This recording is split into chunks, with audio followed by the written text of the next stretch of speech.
The Iran ultimatum isn't about nuclear weapons. It's about the price of oil, the stability of the Gulf, and whether your business survives the next 90 days without a plan. That's what we're unpacking today. Welcome to the Corridor Intelligence. I'm Joseph Soares. This is where power, money, and decision making intersect, and where we cut through the noise so you can act before the crowd moves. Let's get into it. So, here's what happened. President Trump issued what amounts to a final ultimatum to Iran: reach a deal on your nuclear program or face the consequences. Now, the media is framing this as a nuclear standoff, and that's part of the story. But it's not the story that matters to you. What matters to you is the Strait of Hormuz. 20% of the world's oil passes through that corridor every single day.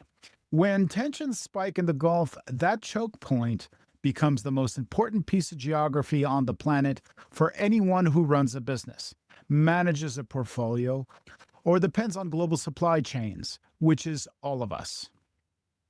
This isn't new. In 2019, we saw Iranian forces seize tankers in the Strait. Oil prices spiked overnight. Markets wobbled. Shipping insurance rates went through the roof. Businesses that weren't paying attention got caught flat footed. And that was a skirmish, not an ultimatum from a sitting president. Now, let me give you something most analysts won't: context from inside the room. I advised Prime Minister Stephen Harper during the 2008 financial crisis, and I can tell you I've seen how these decisions actually get made at the highest level of government. And I can tell you what you see in the headlines and what's happening in the Situation Room are two very different things. The public narrative is about strength and resolve. The private calculus is about leverage. Trump is not trying to start a war with Iran. That's not the play. The play is maximum pressure to force a deal. And the threat has to be credible enough that Tehran believes it. That's the game. But here's the risk that nobody understands or is talking about: miscalculation. When you push this hard, when the rhetoric is this hot, all it takes is one incident in the Gulf, one drone, one tanker, one miscommunication, and suddenly you're not in a negotiation anymore. And crises don't follow scripts. So the question isn't whether Trump wants a war. He doesn't. The question is whether the pressure campaign leaves enough room for both sides to walk away with something. And right now, that margin is thin.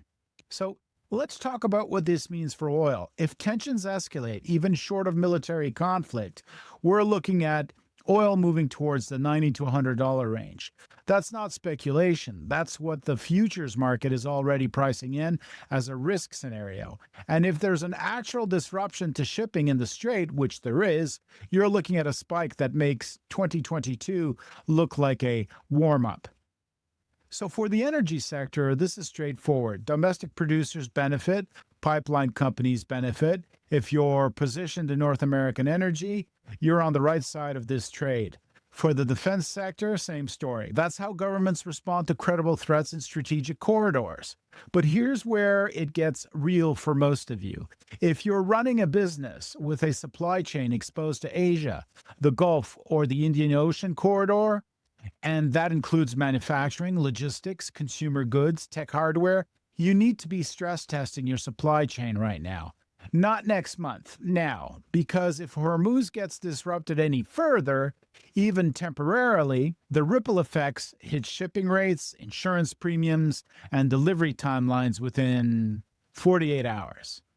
So, what do you actually do with this information? Well, three things. First, if you're an entrepreneur or business leader with global exposure, run a scenario. Ask yourself, what happens to my business if oil hits $150 and stays there for 90 days?